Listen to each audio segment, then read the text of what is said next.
It is cute.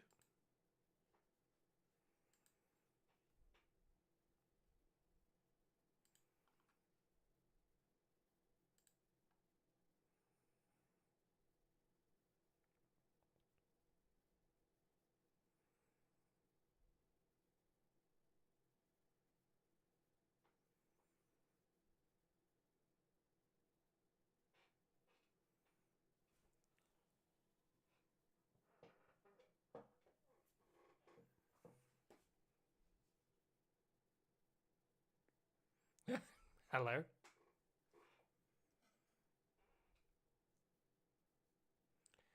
And I'm a little bit sun-kissed because I've been working on the shed, Michael Lister.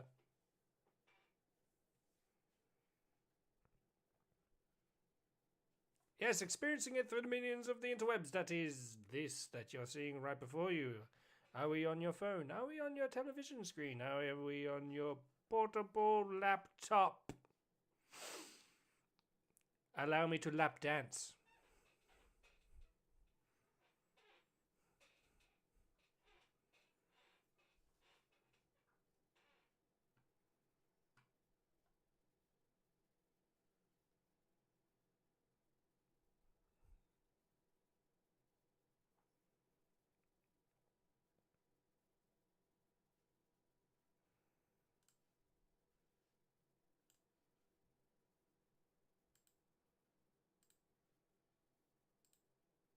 His first marriage. The first season is nearly complete, and then I can jump into season 2 that's just started. So I'm really looking forward to it. Still enjoying it. Really good fun, and highly recommend. Another one that I want to watch, that I have been watching, and I just wanted to mention here because it's been a while since I mentioned it, and it's Poirot, the Agatha Christie series Poirot. Poirot. Poirot. Poirot. I recently finished series 5.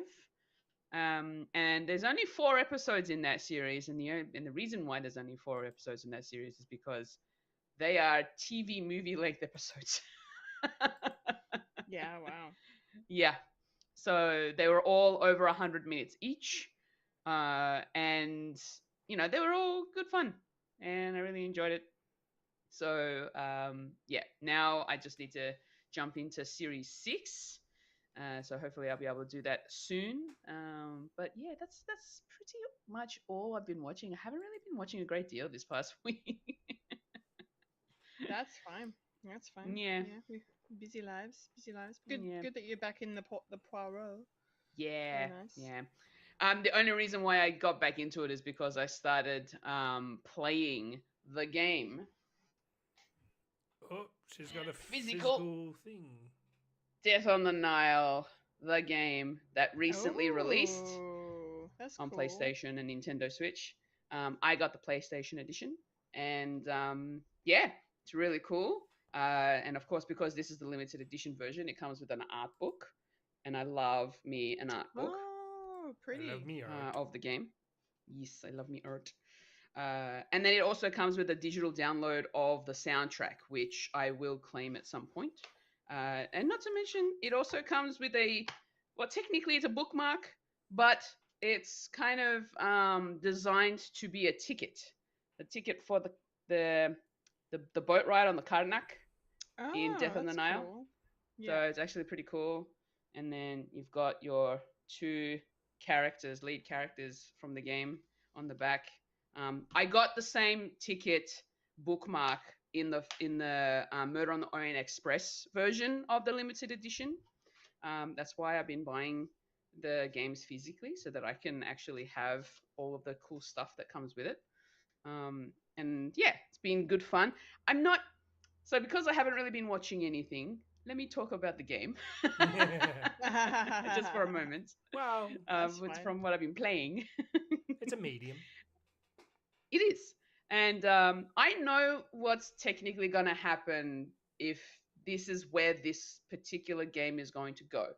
Now, the one thing that is a little, what's the word I'm looking for? Kind of,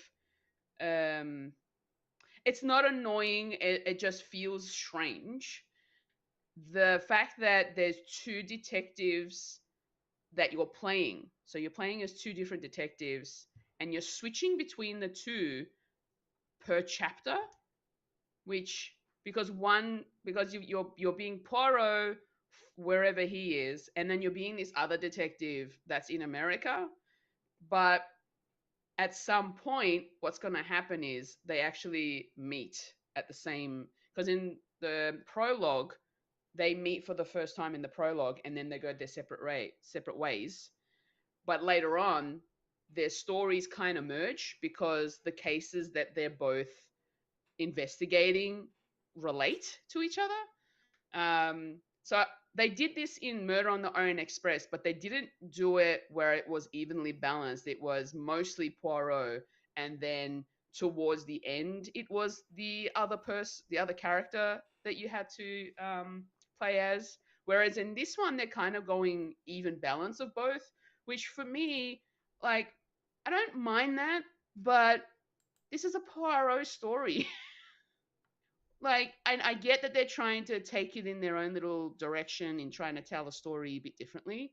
I'm not sure how much I'm liking it. Oh. Yeah. I still love playing the games, don't get me wrong. I've played even the ones that were made by other developers where it was more of a top-down point-and-click game, whereas this one's very third-person interactive narrative. Yeah, I'm not quite sure how I feel about this particular game just because of the different sort of things that you have to do with two different stories that will end up merging together towards the end, or well, towards the middle, I should say.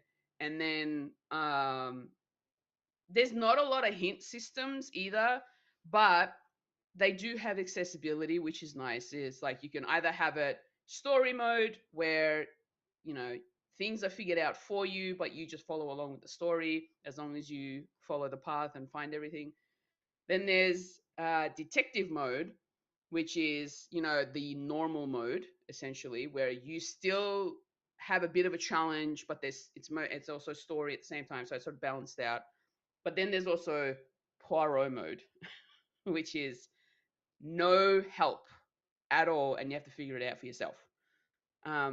I haven't gotten to that point in playing these games, and I don't like challenging myself too much to frustration, because right now I'm playing it on detective mode, and even that is still a little challenging, but it's also a little frustrating because of what you need to do and how you need to find these clues, and like the areas that you are investigating and sort of making your way through, like when you're in New York as the female detective, you're sort of going through back streets and back alleys and all that sort of stuff, and going up scaffolding and ruins and downstairs. It's like a maze. And it's getting a little annoying because half the time I'm like, where was it again? Because you're trying to find it, but then everything almost looks similar because of all the brick walls. So yeah, it is a little that's a fight. I find that a bit irksome with this game. But in saying that, I think I've gotten to the point in the story where they're now going they're both going to be in Egypt, and we're going to figure some stuff out going on there. So yeah, we'll see how that kind of pans out. I'm still in the middle of the game, but I'm enjoying it. I'm not really enjoying it, but I'm enjoying it. But I have my qualms with it. We'll just put it that way. No, Yeah. fair enough. Yeah. Fair enough. And that is all I will mention. No, cool. Thank you for giving us the inside scoop on the new Death on the Nile game. That's great. Nice. Mike, what have you been watching this week? Well, getting back into my re-watching of Stranger Things. I'm in season 2, and yeah, I'm starting to see my gripes for continuation of this of the Stranger Things stuff. Like the first episode of the second season,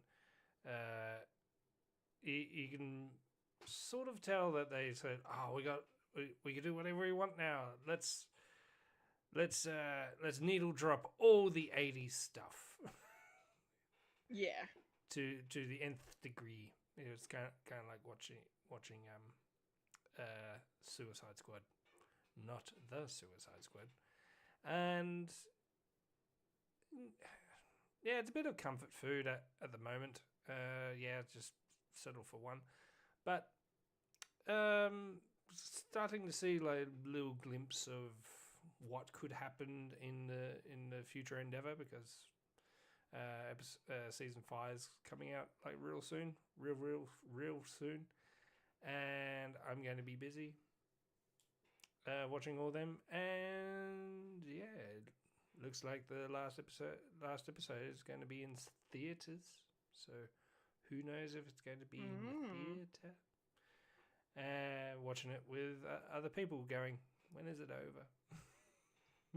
Then we can retrospectively look back and it's like, yeah, it was okay. It was like, yeah, it was more. But having said that, my Critical Role has been going good because that is also coming out this month. It's the new month. Did you know? It is November now. Yeah, the year's almost done. What? Mm-hmm. Going too quick. So still going through the Mighty Nine. More than halfway.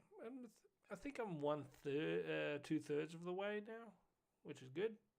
And also Campaign 4 has just finished its overture. The first 4 episodes are out, so we get to learn these new characters, and they're going to be all split up in like 3 tables. You got the fighters, you got the sneakers, and you got the plotters, and all them. The last episode was the last episode of the overture was pretty like bit harrowing. We had a character death already in episode 4. Oh. Oh no. Yeah. But if you're not going to be watching it, I'll spoil it for you. They do come back. Cool. But they're good at doing that. Yeah. In the same episode. So it's all touch and go, really. And yeah. So that's been going good. Still mixed, but mixed reactions to it. But I think people more favoring to be okay with it. It's like it's a new lore and everything. Yes, Fulya at the back. Yes, hi. Sorry, I just wanted to mention something. Since you're talking about D&D and all that sort of stuff, from what you've been watching. I have been recommended for me to watch something that is D&D related. It's also a campaign, but it's from a channel by the name of Natural 6. And they have their own D&D campaign going with highly acclaimed voice actors from games and cartoons and stuff. And the main reason why it was recommended to me is because one of those voice actors is Ben Starr. from Final Fantasy 16 fame, and of course Claire Obscure, Expedition 33, and they have this full campaign that they've played through, and it's on their YouTube channel, and I might be watching it. Wow. Of course, when you say watching it, you mean putting it on and doing something else and listening to it. Maybe, I don't know. Depends how long the things are. Well, the episodes are leaning more towards like the 3 to 3.5 hours, kind of. Yeah. The full campaigns, plus post shows, which is crazy for each episode. that's probably better because the episode 4 of the new campaign went for 5. Wow. Yeah. That's crazy. I had to watch it in stints. But I got a lot of stuff done, which is good. Nice. And it all happens on a Friday hour. Oh. So. Well, these guys have only, I think they published this about a year ago, maybe a little over a year ago. But they've got there's like 86 videos in this playlist for this particular campaign. So let's say remove the post shows, and I think it's probably half that. But it just seems really interesting. I watched the trailer for this particular series, and because they're voice actors, they're really putting on like voices for their characters. They're really getting into it, and it just sounds like fun. It sounds the same as Critical Role. Yeah, because they're voiceover artists as well. Yeah. Just wanted to mention that. No, that's good. Stop you from. It'll let you slow down with your One Piece watching. So no, I can't stop. I've already been criticized for watching it with all the fillers from my friends. Like, Fulya, you're crazy. Why are you watching all the fillers? I'm like, because it's there to be watched. Because why else? Because you just say to them, it's your first time viewing. Well, yeah. Second time, you can skip. If I want to. If you want the story. Also, there was actually some news, so I'll drop this here, that the new One Piece, the new One Piece, it's going to be seasonal. So there's going to be like 26 episodes a season a year. So, because a lot of people were complaining about the pacing as well as the filler and trying to catch up sort of thing. So, it's going to be condensed. So. Oh, so from episode 1200 onwards, it's yeah. It'll be 26 episodes. Okay. And we'll get there in 2027. So, if we're lucky. If we're lucky. I'm starting the binge on January, so because I got nothing else to watch. Because my Critical Role will be done, and my rewatch of Stranger Things will be done too. So I need to fill that in somewhere. I might go back to the start. Oh boy! Insane. Speaking of which, speaking of insanity, been having me and the wife are having a Stephen King kick, and because it is back. Welcome to Derry. The first two episodes dropped this week. One on Monday and one on Halloween. And also we've been rewatching the movies as well as the It television telly movie with beloved Tim Curry as Pennywise. And while watching the first episode, it's like, you know what? This is making me want to rewatch some stuff. And we watched Dreamcatcher. Oh, cool. Yeah. Not the best and just slow and boring movie that goes for 2.5 hours. But it was good watching because it takes place in Derry as well, and it also has a alien invasion. Well, it's not really alien invasion; it's alien crash lands, and the government is looking for it and trying to contain it. And it also makes me want to watch Tommyknockers as well, which is sort of the same thing. Set in Derry, aliens crash land, and stuff happens. Supernatural stuff happens. And yeah, that's been going good. Also want to watch Firestarter and all the stuff that's sort of based in Derry and aliens and spookies. A lot of spooky. Because, yeah. Oh, it was spooky. I might do the transition right here, Kendall, if you don't mind. If you've seen Yeah. it, have you seen it? Yeah, I've seen the first episode Oh, you haven't seen the second? of Welcome to Derry. I haven't had a chance to watch the second episode yet. I'm probably going to do it after I get off the podcast tonight. Do I've it been a bit in the busy. dark. Yeah, do it in the dark. That'll help. Yeah. Yeah, so I won't go too much into the details because we're going to be talking about it a bit more in depth next week. But the first episode blew me away. 10 out of 10, no notes. I loved it. I thought it was great. I'm so glad Andy Muschietti is bringing this one back to the screen. And they're really keeping that same aesthetic of like from his films, Chapter 1 and 2.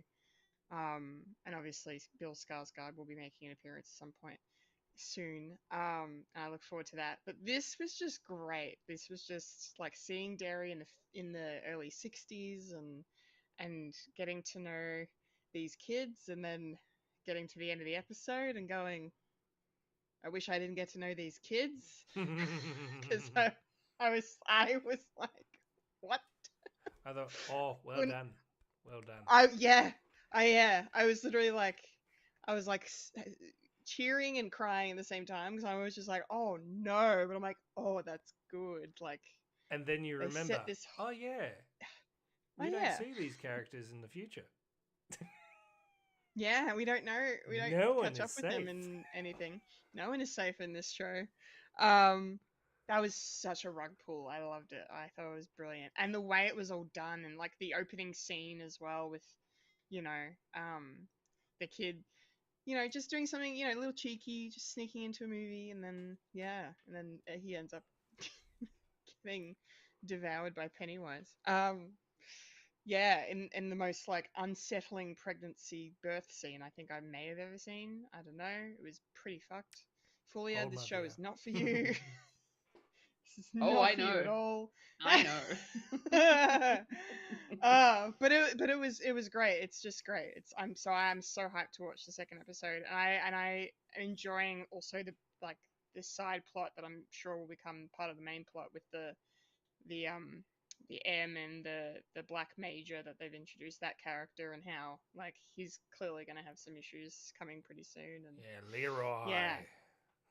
Leroy, yeah, I can't help but think Jenkins, but because of my literally lizard brain. Leroy Jenkins. Yes. God damn it, Leroy. That's Mike's Yeah. grandfather. Oh, cool, awesome. Yeah, Hmm. because they mention that in the movie, right? They mention his dad, don't they? Yeah, they mention his dad. Or I his don't think grandfather? They mention his grandfather. Maybe. Okay. I can't. Uh, I should know. It's been a while since I've watched the movies. It's been a while. Yeah. Um, It's been a fair. It's been a while. Um, Yeah, they yeah. do mention his dad, and Okay, yeah. yeah, we do see him in the first one. No, yeah, no, yeah, no. Yeah. Anyway, Yes. Anyway, yeah, I loved it. I loved it. I can't wait to watch the second episode. I can't wait to watch more of this. It's just, yeah, it's comfort food, it's but creepy scary. and yeah, scary comfort food. It's just so well done. It's just, Mm. yeah, and creative. The scares are so creative, and you don't know what they're gonna do, and they can go to the most fucked up places because of the villain that they have in this show. Like what they can do with him. He can be anything, and yeah, Yeah, it's great. they're making Pennywise So- the shark from Jaws. Yeah. Yeah. Yeah, at this point, because you really haven't seen the shark yet. You've seen glimpses, a little, but that cinema scene at the end of Ep 1 was just, yeah, I couldn't believe what I was watching. I'm like, no, no, no, but yes, at the same time, yes, this is fucking great. Anyway, Not to so hype I'm it, excited for it's going. Yeah, gets better. yeah, sweet, nice. And I'll leave it at that. All right. Yes, we'll leave it at that. As well. Yes, good stuff. And the only other thing I really watched this week that I want to mention, is I got to go to the cinema, Oh, and keeping it on the spooky theme, I got to see Guillermo del Toro's Frankenstein. Yeah. Okay. Do you think I'd enjoy it? I don't know, Fulya. Okay.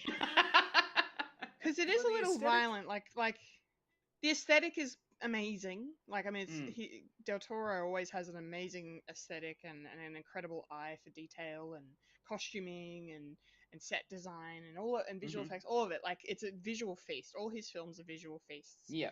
But I think it's a very violent movie, and he's not afraid to be violent. And Oh, I know. so there's, yeah, like you could maybe do it. Like it's not as violent as I was expecting or as gory, but there's definitely some scenes where I'm like, oh, he just ripped that guy's jaw off. Cool, sick. Eesh. It's all in dark. Some of it's in darkness, so you don't really see the full details and stuff. But there's a lot of blood, and Putting a lot the of creature cadavers. together sort of made me squirm. Yeah, that whole the way that was all done with like Oscar Isaac just sawing and slicing and cutting and stitching and all that. Yeah, I don't know. I mean, fully you might be okay with it, but I mean, it's going to be on Netflix, so you'll have the option if you do decide to watch it, you can turn it off. So Yeah. it's not like you're going to the Don't cinema wear to pay for it. headphones. But... Oh, you don't have Netflix, do you? You don't. You got rid of No, your but Netflix. at some point I am going to resubscribe. I'm just waiting for the right moment to do it in terms of like when I have time, like a block of time to just Yeah. sit and watch everything I need to watch to Okay. catch up.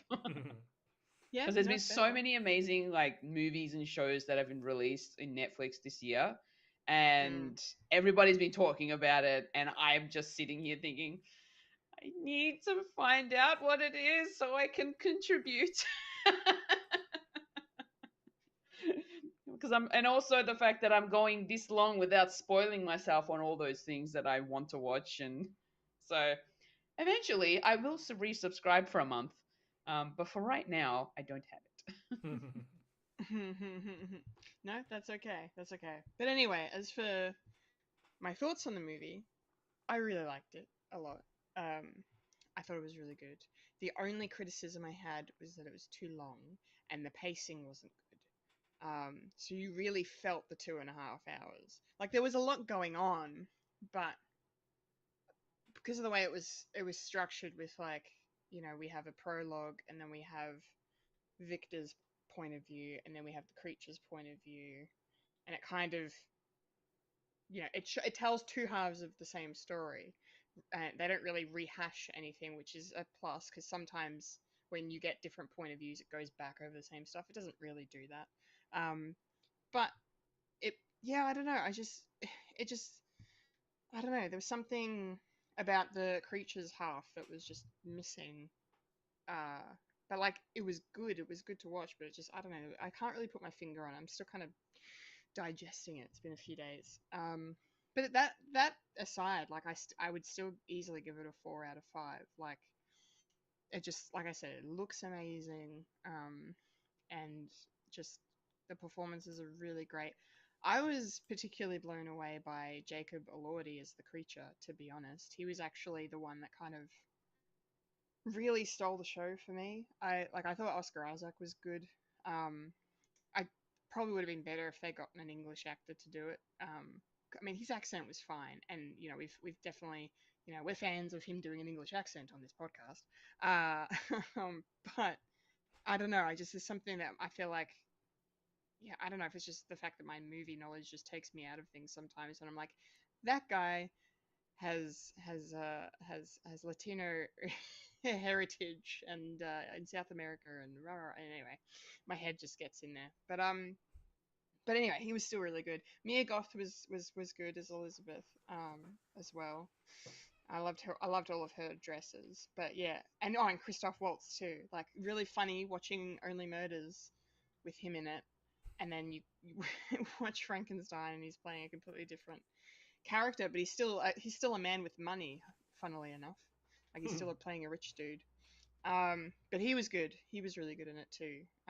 Yeah. But no, Jacob Elordi was like incredible as the creature. Like he really sold the sympathy side. Like, I mean, the movie probably does, I think, hit the nail on the head a bit too hard when it comes to saying that Victor is the real monster.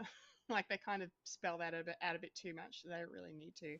But what they do with the creature in terms of getting you on his side, and then as we start to see him as the hero and Victor is the more of the villain, they do a really good job with him. When we get to see his side of the story and where he goes in the second half of it, and yeah, it's just sad and it's heartbreaking, but it's beautiful at the same time, and and it ends on a lovely note of just sort of hope and optimism, but also not at the same time. I don't know, just Guillermo del Toro is a great way, as we know, of like really highlighting and showing appreciation for like outcasts and freaks and weirdos and monsters and things like that. And it's just kind of like him sort of doing Shape of Water, but in a different skin, in a little, just in that sense of like what he does with the creature. So I really enjoyed the way that was done a lot. So yeah, it was good. It was a good movie. I'm glad I went and saw it in the cinema too. I got to have my popcorn and see it on the big screen. But yeah, it was definitely too long because a lot of people were going to the toilet and coming back, and a lot of people were moving in their seats. So it's just would have made it a bit tighter, but hey, it's fine. It was good. It was a good time. I'm glad to finally see it because I'm like I've been waiting for this movie for fucking ever, and it's finally here. So we'll see how it goes come Oscar time. I'm curious. Probably get some technical awards. I don't think they'll show Jacob Elordi any appreciation or any of the other cast, but who knows? Yeah, I was going to say two and a half Yeah. hours. 2.5 hours. It's long, but like probably a bad example, but like we watch Avengers Endgame and Lord of the Rings, and like they're long ass movies. They're like 3 hours plus, and we're fine. It's all about the pacing. So, yeah, that and probably the content as well, potentially. Like I'm sure maybe it was great, but maybe Yeah. with the superhero movie or with Lord of the Rings, it's the depending on the content and the way that the story is being told, maybe that's probably what it is. But you're right, the pacing could be an issue, especially for long movies like that. And I suppose it is. if you It can know be the tricky. story, because I know the story front to back, so I was like really in there and I didn't really notice it. Yeah, that's fair. The long pacing because I knew what was coming, and you knew how it was gonna go. Yeah, for sure. No, that's all. Yeah, that's fine. But yeah, it was really more of a nitpick. Really, it wasn't like I would definitely watch it again. Like I still really enjoyed it, so I would definitely watch it again for sure. Yeah. Alrighty, that's the weekly watchings done for this week, which means now it's time for the week that was in the nerdy news.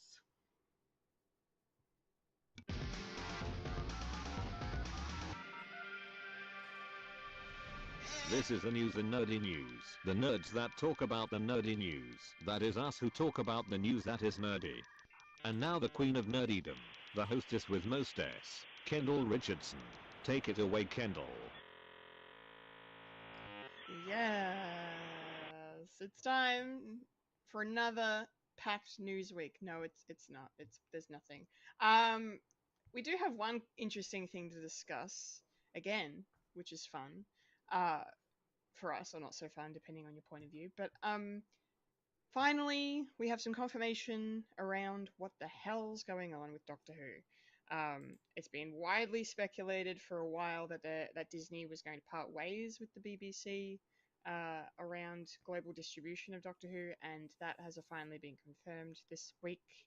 We will not be seeing Doctor Who on Disney Plus, with the exception of the upcoming spin-off, The War Between the Land and the Sea, which they also have dropped some little tidbits on. They've said it's going to be coming out in December on BBC One, but then apparently January for the rest of the world. I don't know how that works. I don't know if that information is accurate, but it's going to be on Disney Plus for us to watch come the end of the year at least. So that's going to be the last of it. And then after that, they haven't found a new global distributor. We do also know that Russell T Davies is working on a Christmas special for 2026. That's another thing that's coming. So I guess we'll get our explanation around why the Doctor has Rose's face, why Billy Piper has returned. We still know nothing about it, so hopefully we'll find out then. But yeah, they basically they're just kind of saying that. I mean, I don't know if it's an actual confirmed thing or just rumors from people in the know, but it was pretty much just down to budget and ratings. Apparently, it didn't do what they wanted it to do in terms of performance outside of the UK, especially in the US market. They were really trying to crack in with Doctor Who into the US, and it just didn't take off, and it cost too much money. So Disney's like, well, we're gonna save our pennies. Unfortunately, they have billions of dollars, but we've got to, be careful with where we spend our money. Lindsay Salt, who is the BBC's director of drama, had a statement. She said, "We'd like to thank Disney Plus for being a terrific global partner and collaborators over the past 2 seasons and for the upcoming war between the land and the sea. The BBC remains fully committed to Doctor Who, which continues to be one of our most loved dramas, and we are delighted that Russell T Davies has agreed to write us another spectacular Christmas special for 2026. We can assure fans the Doctor is not going anywhere, and we will be announcing plans for the next series in due course, which will ensure the TARDIS remains at the heart of the BBC."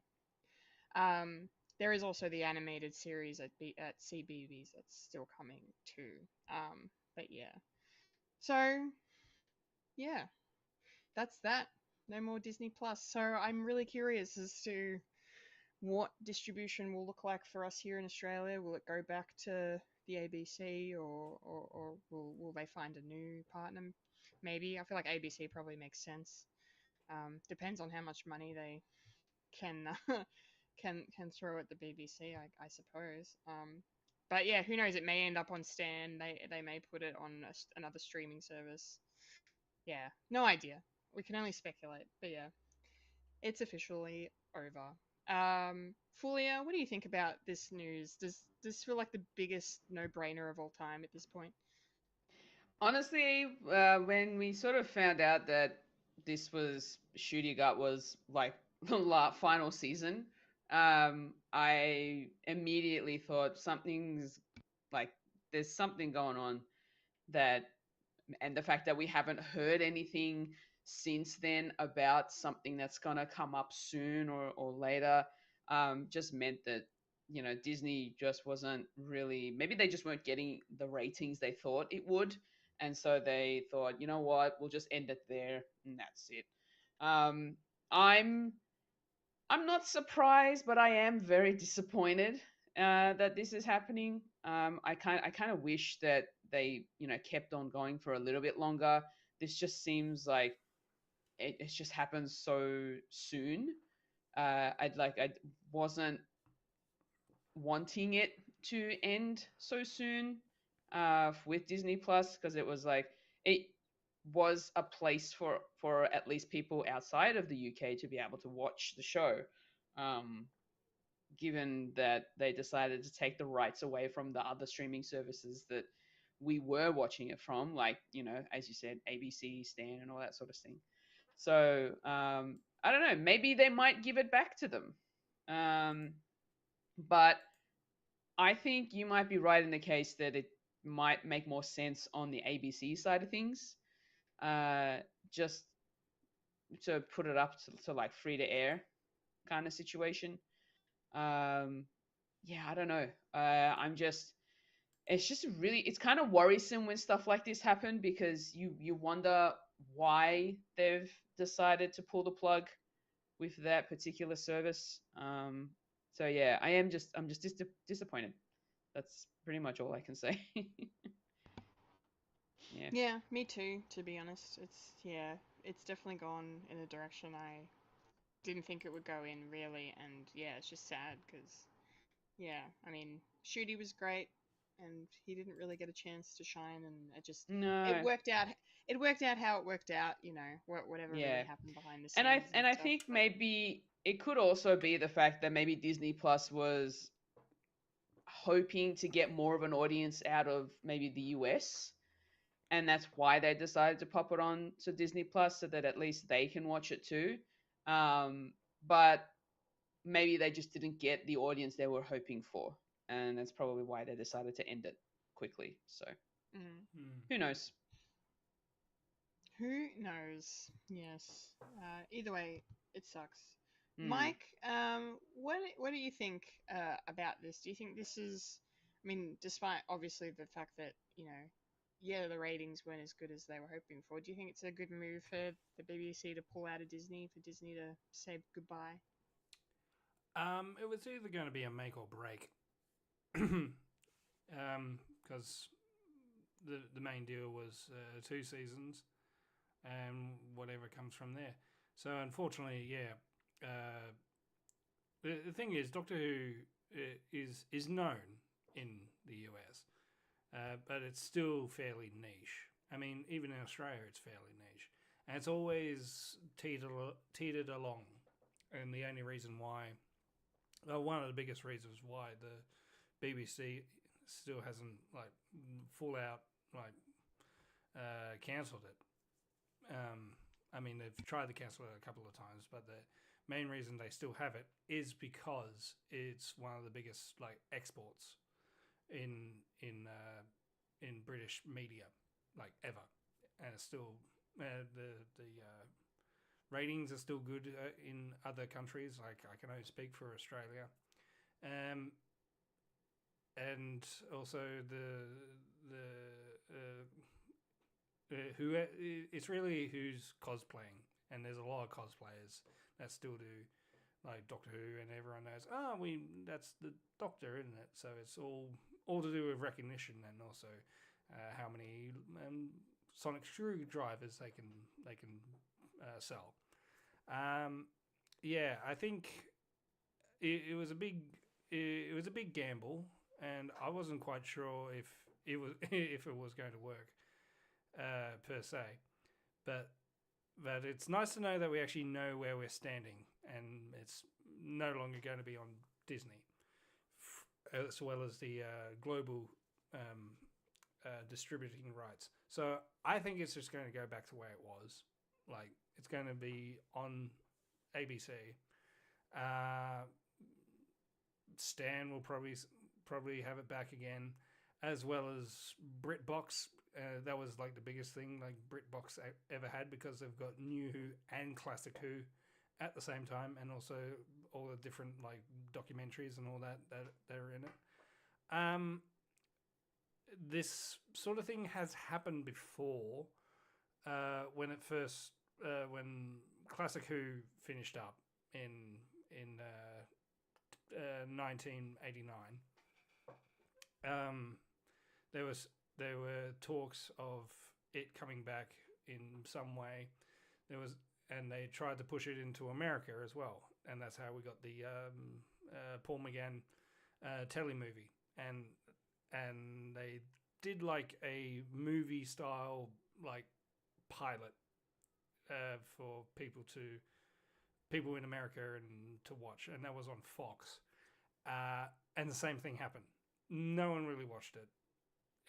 It was fun for us Whovians, because we didn't see Doctor Who for about, I think it was 8 to 7 years at that point, and then it went on the back burner until 2015, where the BBC had a gamble with Russell T Davies. Is if you could do it in one season, there you go, and they did it, and we're here today.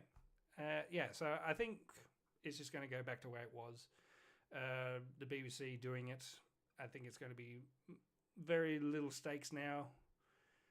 We're not going to have big extravagant stuff like we've seen. I'm hoping they'll scale back, because Doctor Who does work when it's a little bit cheap and a little bit, a little bit shit. in a way, you could sort of see see the seams, as it were. And it was just it was just weird watching Doctor Who in 4K for 3 years, which is weird.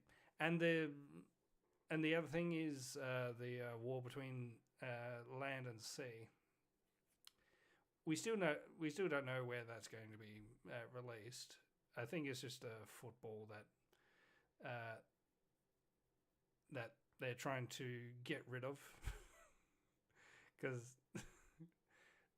Disney doesn't want to doesn't really care, but they're still contractually obligated to actually release it, and yeah, that could be on the BBC in December, and yeah, in later on Disney.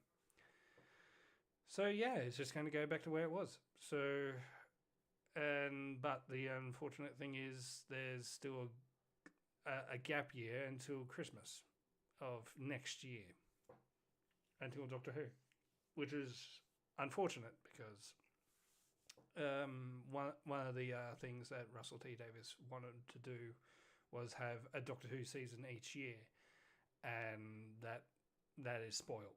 And now we've got a new Doctor, supposedly, whatever that's going to be. I'm still annoyed. Now we're going back to what works. We need Billy Piper, and this and the Billy Piper Doctor is going to reconnect with Doctor 14, and then David Tennant and yeah, Billy Piper are going to be back, and member berries. And then, who knows from here? Yeah. I knew it was too good to be true. Got my hopes up. But, I suppose, hopefully those Doctor Who files that I sent to you guys are going to be null and void. Good. Hopefully. So when is it coming out? Next Christmas. Supposedly. Supposedly, yes. All right, that's the nerdy news for this week, guys. Not much to discuss, but got a couple of cool things to discuss as we roll on up to the trailer park. Rolling up to the trailer park where I put all the things. Rolling up to the trailer park where we all park all the trailers.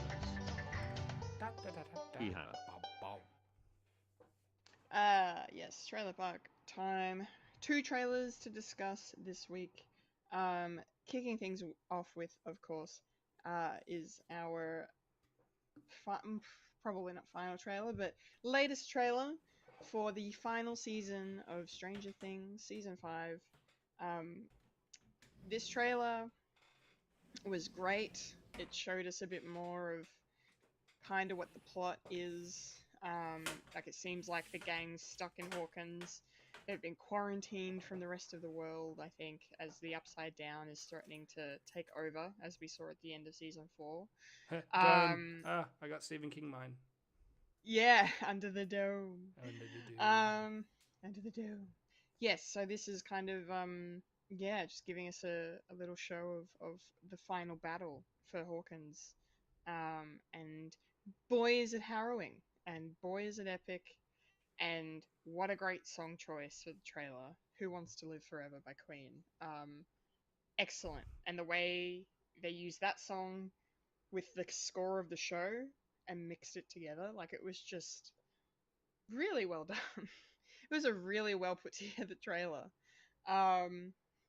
So I'm the hype is on. I'm ready. I'm so keen to see this. Finally, it's been 3.5. It'll be 3.5 years by the time this comes out. Since season 4. And 9 years since the first one. Yeah, 9.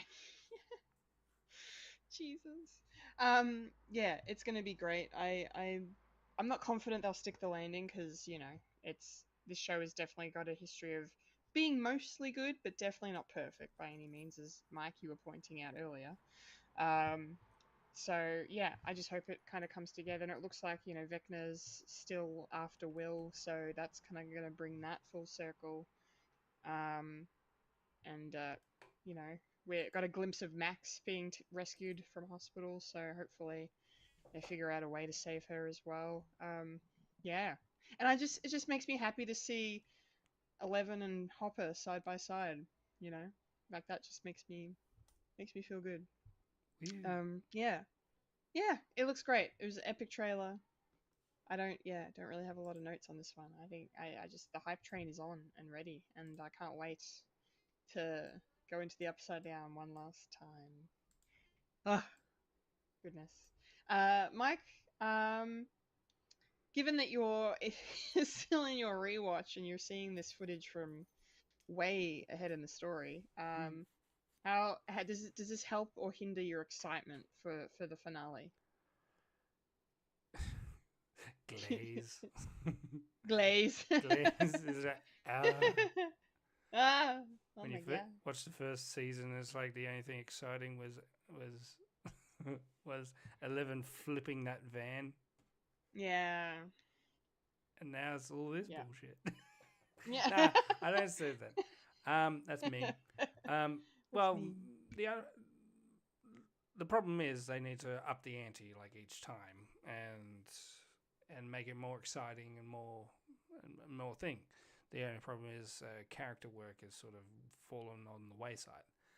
I suppose I do like it.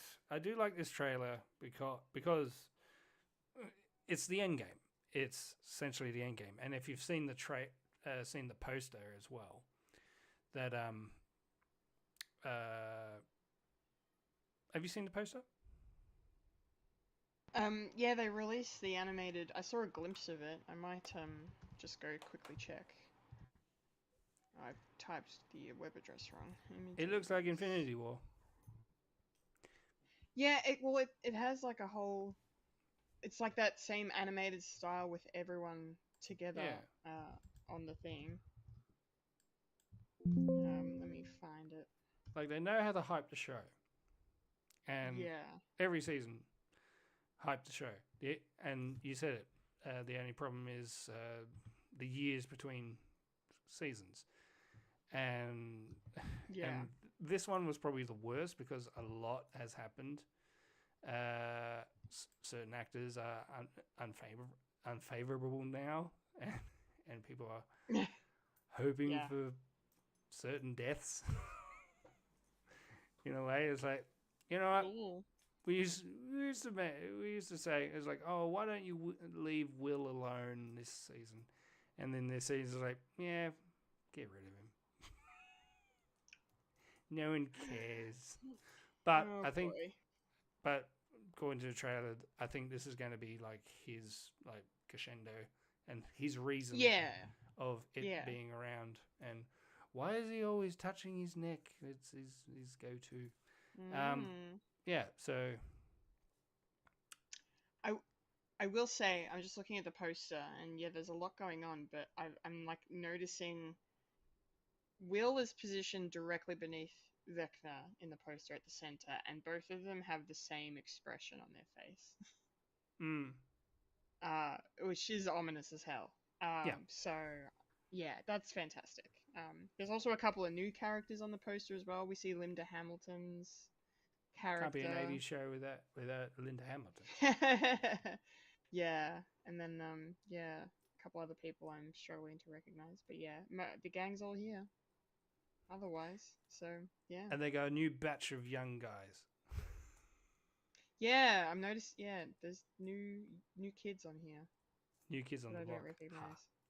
New kids on the block. On the Hawkins block. Yes. Yeah. Yes. A lot of speculation.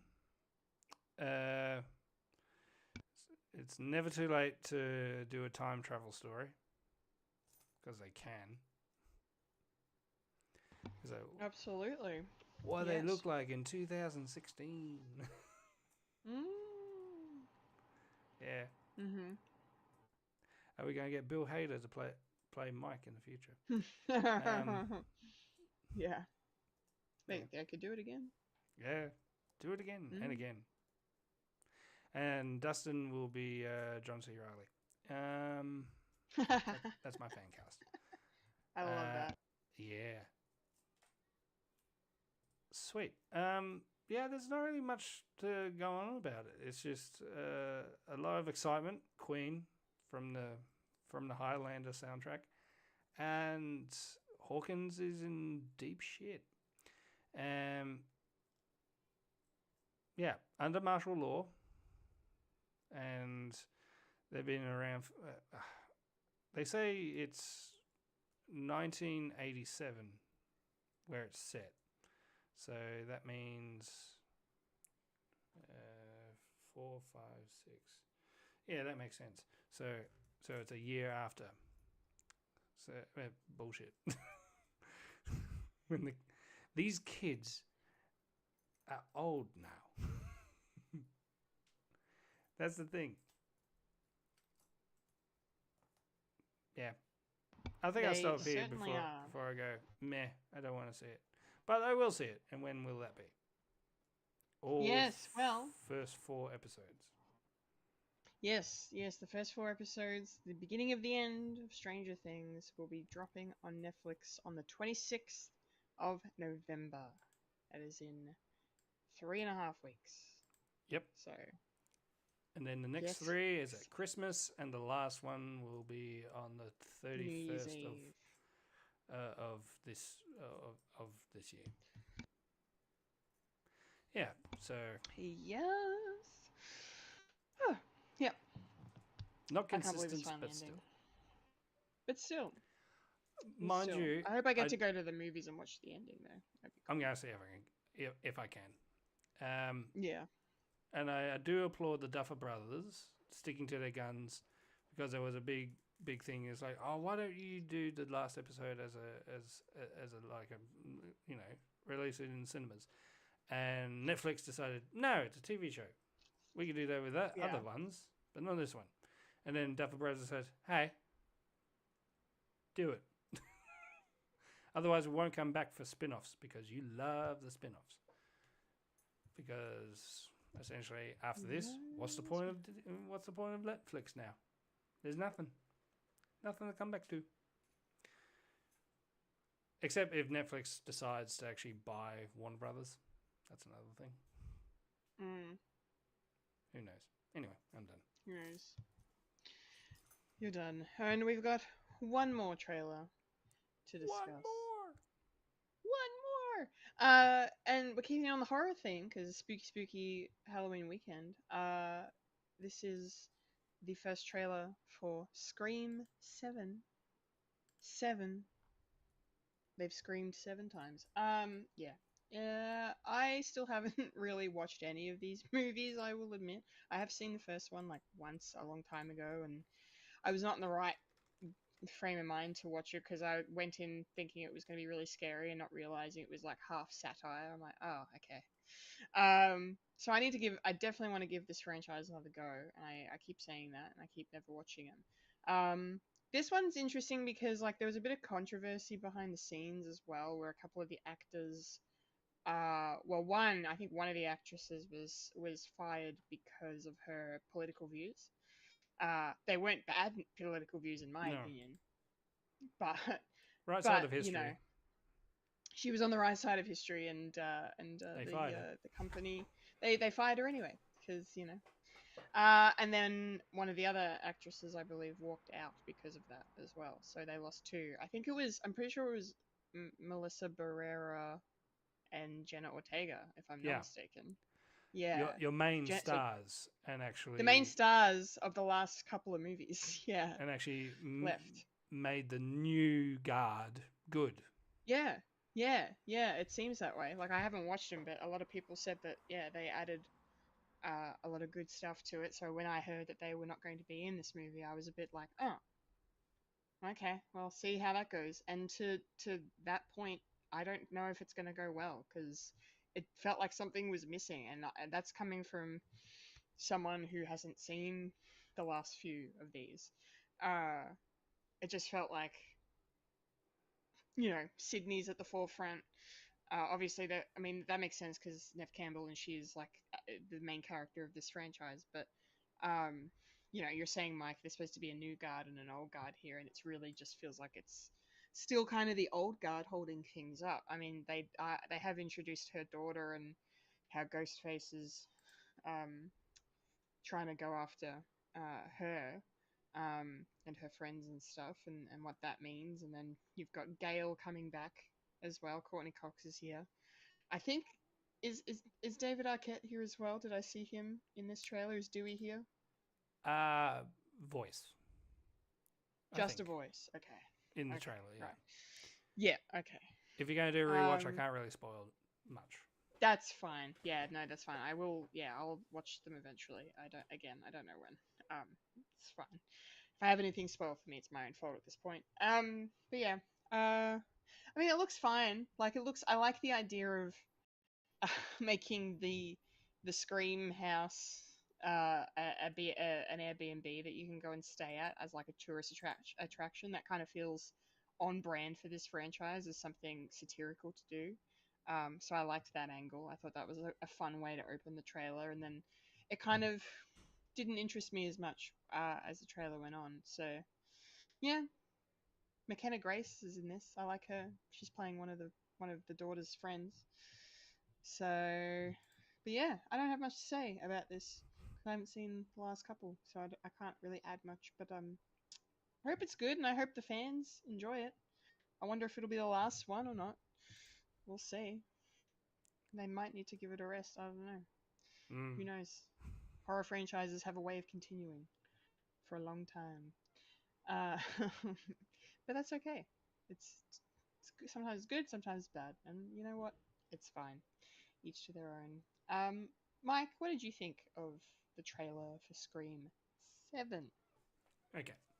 I'm going to preface this. I've seen them all. Yep. Started off as directed by Wes Craven, so I'm watching it regardless. And yeah, and the first three were good. That was the trilogy. Then they did a fourth one. Essentially this was self-referential and not really making fun. It was more like Shaun of the Dead, where it's more of an homage to the slasher genre, and they sort of followed that all the way through, of it being like styles of horror as well. Like the first three were definitely first three were about the 90s sort of horror slasher genre, and fourth one was about remakes of horror genre, but still having Neve Campbell coming back to reprise her role, and also sort of like changing the guard. Five was like a complete reboot with only smatterings of original people. Like Courtney Cox is in like all of them, basically, and but then we've got the new people from the Jenna Ortega and names the faces. Melissa Barrera. Melissa Barrera. Yeah. My mouth is not working today. And That's okay. and what was my trailer for? Yes, and the sixth one was great because they went a completely different direction, and that's the sort of thing that you need to continue a franchise of this nature, of it being sort of unique and different, but also playing homage. And it was like a legacy sequel, and people were really enjoying these new batch of people. Stuff happened, and then the reason why we're having a 7 is because the last one was really successful, and actually is like the biggest box office draw of the entire franchise. So they want to do another one, and they need to do another one because cash cow and money. Yeah, stuff happened. So they were scrambling for the new stuff, and so they decided to say, you know what, all the old people are coming back, including ones that have died, allegedly. Allegedly. So this would be a last Hail Mary for the series, and yes, I will be watching it, even though I am more than happy to see this franchise die, because what they did with the actors in the previous movie, because I'm interested, as well as I just like seeing things die. Like Stranger Things, like everything else, it's like I just want it to end, because can't have too much of a good thing. I just because I'm a masochist. Or am I a sadist? One or the other. Depending on if there's a Y in a day. In the name of the day. So, when is this coming out, Kendall? Yes, Scream 7 coming out early next year, 26th of February. So 3 months after Stranger Things. 26th Nice. of Feb. You can check out. It's my birthday Scream month. 7. It's your birthday month, yay! So you need to watch all of them until then. Yeah, I've got that along to check them all out. We'll see if I do or not. We should do a Fred watch. A Fred scream. A Fred scream. Scream Fred. Scream Fred. Yeah, why not? Make it an occasion. He's like, what do you think? Yay or nay? Just start screaming. Henry Winkler is in the first one. What is he doing here? He's the fun. Anyway. Hey. All right, Hey. that's it. Hey. That's it for Trailer Park, which means it's now time for the moment. More stuff. More scary stuff. The segment. So scary. The section, the part, the place, the thing, the spot in the show we like to call Only popcorn in the culture for the final time. For the final time. Yes. Forever. For the final time. No more. At least for this season. Year. Let it die. Yes. Let it all die. Oh yes, don't worry. I have thoughts about that later on. Only Matters in the building. Only Matters in the building. It is finale time. We're at the end of season 5. We're going to talk about episode 10. The house always ... which is a fun title because it's like implying that who's going to win? We don't know. Will the house win? Will the billionaires win? Will Howard win? I don't know. Who knows? We do because we watched the episode. Yes. So overall thoughts. Yeah. It was. I mean, all I want to point out at the top here is just, and this kind of summarizes a little bit of my thoughts. Why didn't he just text us the killer's name? Because then there would be no season. Oh boy. Yeah, I don't know. I definitely think this is probably my least favorite season out of the whole, if we want to talk about that, and probably least favorite finale, maybe. I don't know. Like, it was fun. Like, it was, there were some interesting things to it, and I will admit I did not see it coming with the mayor. I didn't. I had no idea who the killer was really, but he wasn't really on my radar. Even though apparently it was a fan theory that he was the murderer. So, yeah, I didn't really go that deep in apparently, but that was a fine enough twist, but just how we got there was just, I don't know. It was just, it wasn't too easy or too convenient. It was just, they just didn't like, I don't know, it just didn't feel as clever. Like the fact that it's just a text message led Mabel to go, it's the mayor. I mean, it was cool that she was able to put that together and go, oh, the autocorrect.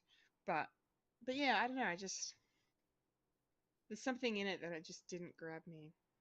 I don't know. But we'll unpack it as we get into it, of course. Yeah. No Loretta in the finale. No Meryl Streep in the finale. So she's very much filming in New Zealand somewhere on location.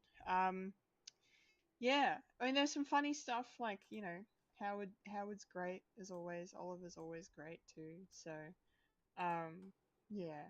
But yeah, I don't know. I've thoughts for later, so I'm gonna save it. I'm curious for Fulia's reaction though. What did you think of the finale overall, Fulia? So yeah, I kind of have to agree in the sense that it wasn't really the hyped up kind of finale I was expecting. It was a lot more subdued.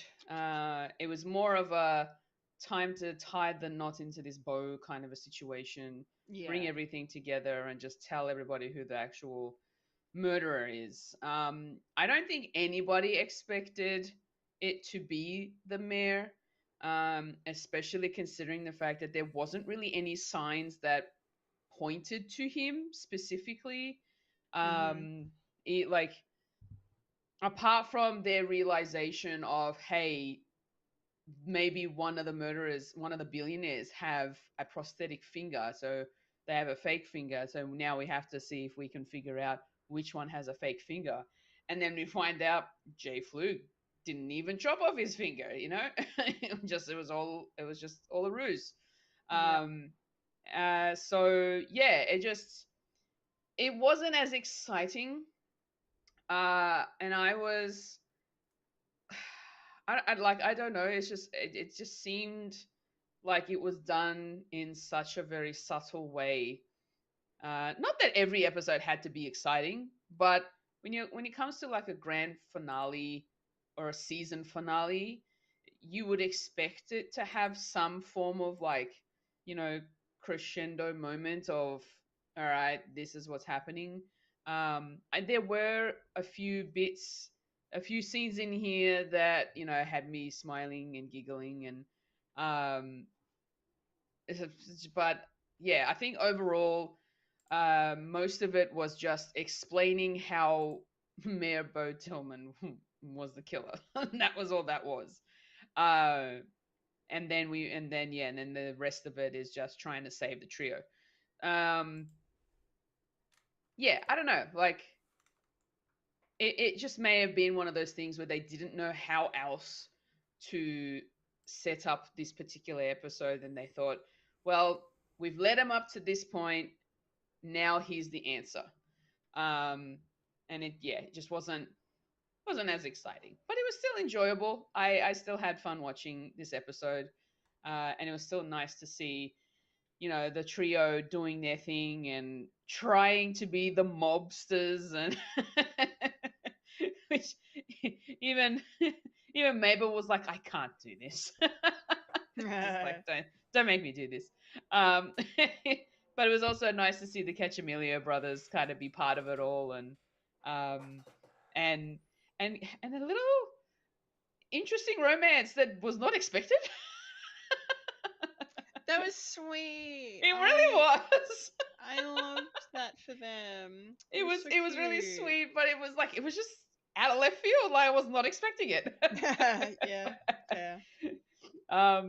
So yeah, no, it was an alright episode. But I wouldn't rate it as a great season finale. I think they've done better ones. I will say. Have. Yeah, for sure. Yeah. Definitely. What about you, Mike? Where do you stand on the finale overall? What do you think? I think it's cheating a bit because we only saw the mayor twice. Maybe 3 times. Yeah. Very briefly. He was barely in the season. Yeah. Yeah. Yeah, we don't see him very much. Cheating. Cheating. Yeah. Honestly, I didn't love this season. Really. Yeah. Like, it's always interesting on where to go now. I mean, and it was this season that that actually was sort of another self-referential. Was like, oh, they need to be in the building. I'm talking about the ending. It's and they're talking about, does it have to be only the murders in the building? And it's like, yeah, it's honestly, I think they're running out of stuff to do. I think Absolutely. if I want to be generous, like all this stuff, including other stuff, maybe it was because of the strikes that they can't really do much. There was like the writer's Maybe. strike and the film strikes, and this probably like upset a couple of things within that. They probably had ideas to have it. It just didn't come into fruition. Yeah, and a lot of interesting character choices that are weird, like the main characters, the main three. The only person that had like some real character work was probably Oliver, and and Mabel. Will she? Won't she? That's it. Tiff with an old friend, and Charles had nothing. Yeah, he had nothing apart from his stupid like dating stuff that was sort of used in the plot, and then I mean the only thing I will say for Charles's thing, just to tack on, is just him at the end when Sophia offers him a trip. He's just like, shoehorn. I'm going. It's shoehorned in, yes, but I'm gonna like. I have character development all along. I'm gonna say no to a toxic woman. Yeah, but no, you're right. You're right. It's nothing. He had nothing. Yeah. Oliver had some development, but even then, it was. I was gonna say, false. because Charles, Stupid. even if we also find out that Charles was in his little testosterone test group, but he was on the placebo side of it, and Yeah. Yeah, it was you all along. Yeah, Would you all look at that? along. Yeah. You did it all. Yeah. Sure. Very funny. Yeah. Didn't love it. Full of convenience. Yeah. And Yes. a very interesting take to have the mayor as the villain, considering what New York at the moment is going through a mayoral race at the moment. Because Yeah. of, don't want to talk about politics, do we? Can we talk about politics? I mean, if it's relevant to the discussion, I guess. It is interesting of having a black actor play a black mayor, and the previous, soon to be previous mayor of New York is a black man, and he is filled with scandal and a bit on the nose. A bit on the nose. Yeah, fair call. I'm not saying that Eric Adams actually killed someone. Insider trading, yes. But anyway. Yeah. Jesus Christ. Yeah. No, cool. Where do we go Shall from we get here? into it, or yes, where do we go from here? Look, so yeah, I guess just to get into the discussion, we get some flashbacks at the top of the episode. We get to see Sophia and Nikki getting together and watch two middle-aged people in makeup that try to make them look young, even though it doesn't work. That was funny. And then we get to see them breaking up, the night of Oliver and Loretta's wedding, because Nikki's in the suit that he dies in.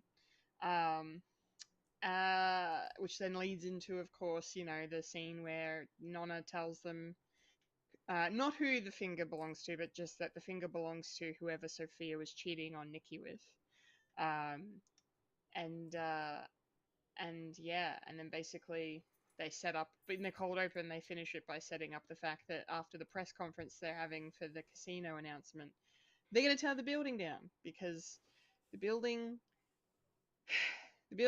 is actually going to be cheaper to knock down than to keep to make this casino, which I find really funny, but also like it kind of almost feels like an unnecessary tack on to the drama with the Arconia this season. Like I feel like it's enough for them to lose their homes, but to have the whole building be torn down on top of that just to add extra drama for the finale, I don't think it works personally. But hey, whatever, take it or leave it. But the first main thing I want us to talk about is, of course, our trio have to figure out who's got the fake finger, which one of the billionaires. It's time for them to fess up. So they, as Fulya mentioned earlier, we get to see them pretend to be a little mobby and putting on some funny accents, and just the way they all go into it is very funny to watch. And like you said, Fulya, I really enjoyed adding the effect of the Cacciamelio brothers in there, getting them in the room and everything to be the muscle. It was great. We invited along some friends. Some friends. You're gonna. So what's the plan? Are you gonna kill us? Yeah, we are. Because we're psycho. It's just great. Yeah. So basically, they're just down in the velvet room and interrogating them and being like, we know whoever's finger it is, they are the murderer.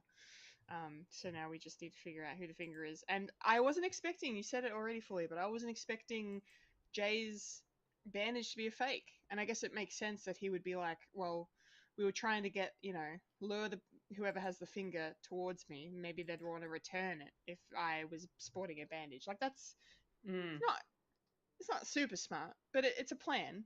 Like it, and it kind of worked initially. So yeah, but then they're just talking and then things don't really kick off until the mayor comes down and the reveal happens. Really. So yeah. Yeah, I've already said my piece on the text message thing. Fulia, what did you think of Mabel figuring it out with the autocorrect text from Howard? It's beautiful, it's Bo Tillman. Did that work for you? I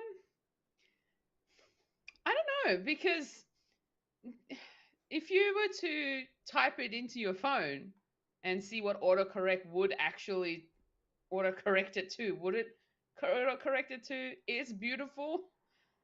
I mean, maybe it could be a thing, but also the fact that how do you even come to that realization if you knew, like, the one thing that Teddy had messaged his wife, I think it was his wife, or was it the trio? I can't remember. But when he messaged them saying who, like, it said "it's beautiful" rather than the actual name of the murderer.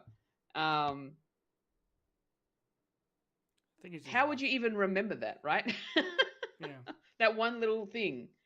But I suppose, the brain of Mabel essentially retains all information, it seems.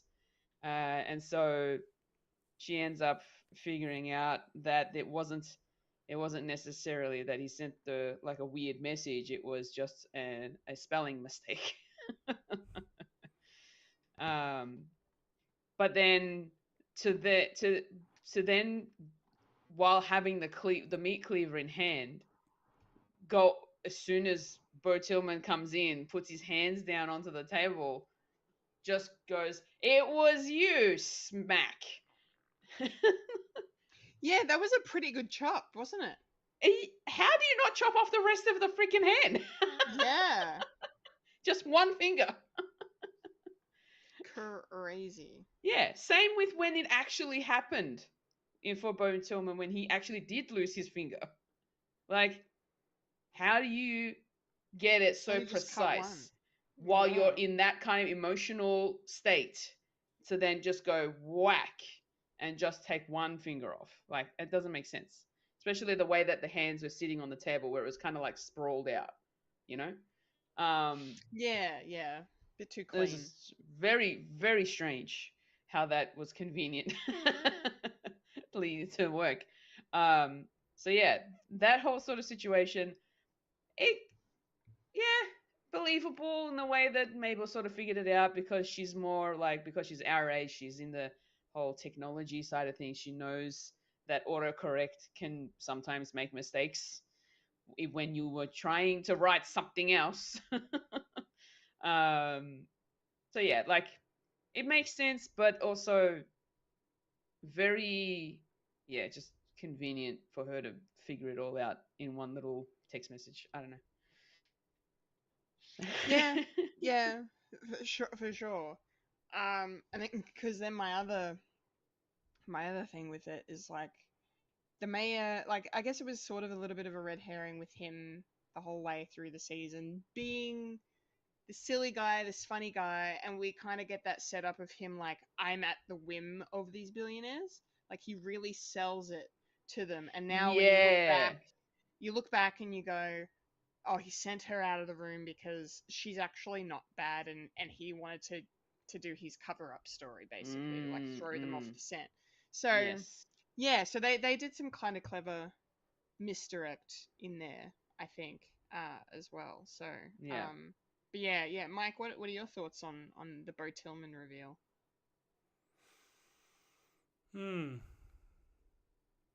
Weird action, cutting. I suppose if you were in mid-flinch as well. So, and you got a finger instead of a whole hand.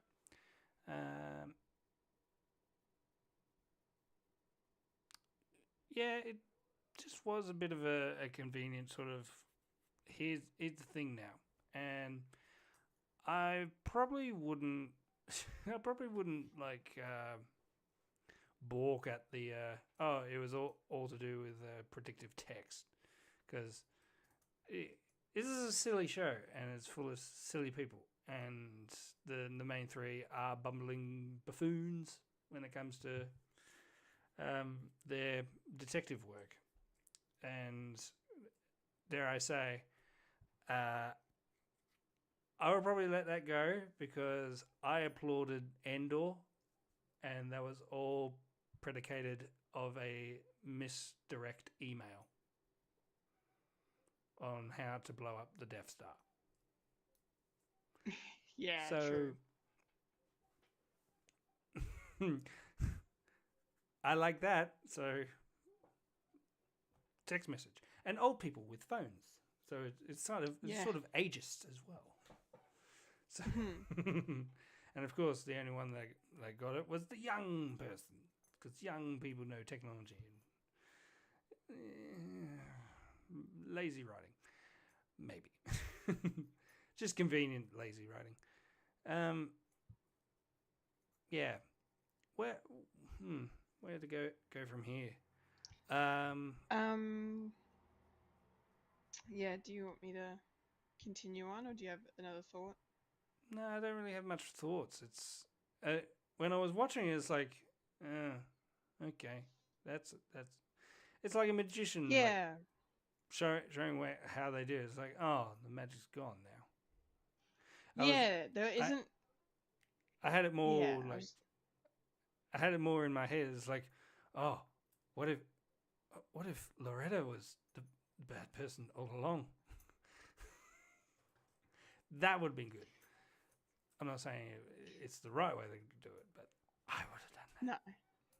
No, I mean, yeah, because it's not. I don't think it's a very inspired choice to have him be the killer. But I mean, it is what it is. It was an accident. It was an accident, I guess. That's true. That is very true. Because yeah, we do get to see a flashback where we go back as Mayor Tillman starts explaining what happened the night that both Nikki and Lester died. Nikki finds out, obviously, that that the mayor is who Sophia's been cheating on him with, and he kind of wastes no time in taking some action against that. So yeah, so we get him cutting off the mayor's finger, and then we get to see Lester stand up to Nikki because Nikki's been, obviously, you know, I don't know what the right word is, but like just, using Lester this whole time to run his, gambling business out of the Arconia. And Lester's like, I've finally had enough. I'm standing up to you, and because you're trying to hurt this guy who's just, I mean, yeah, infidelity's bad, but like trying to kill him or mutilate him is not the answer.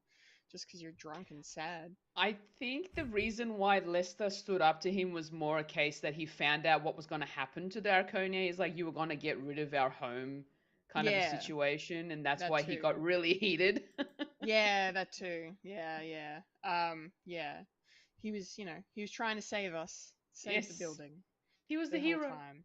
He was the hero of the story. But yeah, we get to see how like, Lester hitting him with the elevator crank, and then Nikki dies accidentally when he gets pushed falls over on him, falls when over, he's holding the cleaver. The cleaver goes straight in. Like, did you hear the sound of the cleaver? Yeah. Oh gosh. Yeah. Right in it went. It's like, and then of course, it's like it's like the trailer that we just watched, Scream 7, where that girl falling and then Ghostface face turns around and it's like, knife. Yeah. Yep. Did you watch that? Yeah, Fulya? and then that was great. Fulya's favorite movie. Yes. And then Favorite franchise. Lester gets the finger. Good old Lester. He's doing whatever he can to protect the Arconia. Lester got the finger. He gets it out of the Velvet Room, but the mayor is not far behind, and but thankfully he gets the finger in the shrimp before, because we get that scene that we saw last week. That would have happened immediately after that, and then we get Lester and the mayor having their confrontation in the lobby, which then runs out into the chase scene, the courtyard, the chase. Yes, the chase. Yeah, and then Mayor Tillman just revealing his full corruptness, just being like, Bash owns these cameras, and I basically own Bash, so whatever footage is going to be captured on them of your demise, I'm not going to be on them. I'm not going to be on these tapes. So he turns out to be a really awful person in these flashbacks. I will say, as much as I don't want this to sound insensitive or anything, because I didn't want Lester to die. I was sad that he died because I loved Lester, but I found the scene where we got to actually see how he died was a bit anticlimactic, and it didn't really offer much in the way of like, okay, he was just pushed into the fountain and took a hit to the head, and that was it. And then he blew his bird whistle in hopes, and after he sent a failed text message to Lorraine, that was it. Yeah. So I don't know. There was just, he sent a text. And then he sent a tweet. Yeah. Yes. A text and a tweet. Yeah. Fulya, did you have any thoughts on seeing this flashback and how it played out? Finally, we've been waiting all season long for this. Did it live up to your expectations? Yes and no. It was nice to find out how it all happened, and the why of it all as well. It was kind of sad to find out that Lester literally died from just being pushed into, well, even though he got into the fountain to get his little bird whistle, to them be grabbed by the mayor and just thrown towards the actual like fountain, like the concrete part, and smack the back of his head, and he just slumps down. So that part of it all was kind of sad, because it's just like, oh, that's it. Like, I thought there was more to it. Like, I thought he was he was being thrown into the water or something like that. No, he was the one who climbed into the fountain to grab the whistle, but then ends up getting pushed and lost his balance. So that was a bit sad. But then also like seeing it all kind of play out after only seeing bits and pieces of it throughout the season, just kind of in one whole piece. And that was at least a bit more satisfying to see it all come together. What else was it? It was, yeah, the whole flashback down in the Velvet Room, where everything kind of starts to erupt, was, yeah, I suppose it was kind of like convenient writing. Maybe they just decided, hey, we need to give them the answer. This is how it's all going to play out. Boom, you're going to cut the finger. Boom, Lester's going to confront Nikki. And then chase scene with the mayor and Lester, and then that's it. So I don't know, like it just, yeah, like I said, this wasn't really the greatest finale or reveal, but it was still a reveal that I'm still grateful for. It just probably wasn't the greatest reveal. Like, it wasn't exciting to find all these things out because we had already been spoon-fed a lot of the bits that we had that was revealed throughout the season. And all it just did was the one little puzzle piece that was missing was the mayor, essentially, and then that just clicked into place, and boom, there's your answer. So Yeah. I don't know. Yeah. Mike, do you feel similar? Like, did you get any satisfaction out of seeing what actually happened finally play out on screen? I'm a bit ambivalent to it. Like, I'm happy I got closure, but sort of a roundabout way of actually getting to it. And unfulfilled, if I want to be brutally honest. Because, yeah, Lester was a good character, and I had an audible, he was good at the end of the last season. It was going, no, not him. He was charming and great. And it just went out. Like, it was just a comedy of errors, one after the other. Finger. Meat cleaver in the chest. Slip, fall. And basically the worst thing was the cover-up. So, yeah, it's just a cover-up. A Bond cover-up is probably the worst thing. And yeah. I think the episode. Yeah, after watching this, I just felt deflated. I was like, okay, all right, what's next? And then next, yeah, what's next for the next season? And yeah, it's like, if I wasn't watching this for work, I'll probably stop. The dad gets shit. Oh wow, we're at that point now. You guys told me this was a good show. It's a great show. You made me watch it, and now you're bailing. I'm not bailing. I'm still watching it. No, I'll watch it. I've had fun. It's just I'm watching it as a comedy and not necessarily a whodunit. Yeah, it's definitely I think the moments of comedy this season, were a little few and far between, but they were probably the better done than the actual mystery at the center of the story. I'm looking forward for next season. I'm looking forward to the Richie Kine Uma love connection. Yeah, give us that. Give us Richard Kine and Uma. Give us Vince Fish and Uma. Fuma. No. Or Vuma. Fisher. For sure. Okay, so I think for me, I was gonna say, I think for me that the episode started to kind of get interesting. Really, was after the reveal when the mayor's so cocky and confident. He's like, the best thing about being me is the fact that everyone needs to know where I am at all times, and after a certain amount of time, that someone will come running and trying to find me, and blah blah blah. And the assistant comes in, and then we get the corrupt police coming in, and our trio find themselves trapped underneath the building because the mayor is going to kill them and hope that his secret dies with them when the Arconia is demolished after the press conference. Yes.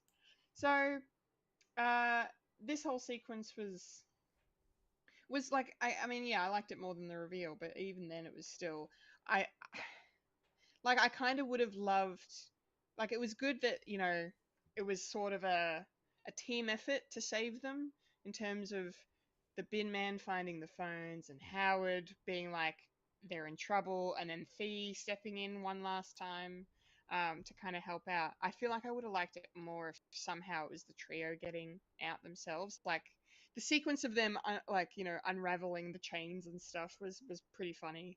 And getting Charles to go up the pipe and whatever to get the coat hanger so they could pick all their locks and stuff. But yeah, it was yeah.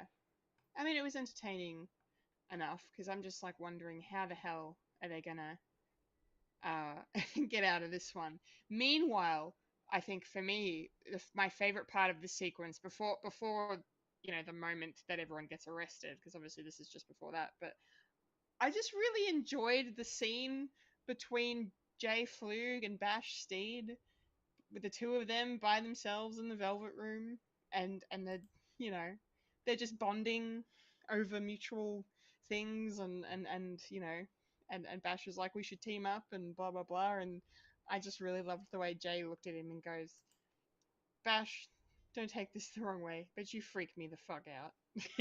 and then just Christoph Waltz just going, creepy smile, creepy ass fucking smile.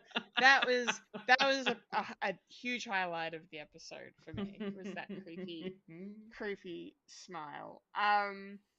Yeah. So yeah, I don't know. Fulya, tell me your thoughts on this setup. What did you think of seeing our trio on the back foot and needing to escape certain death?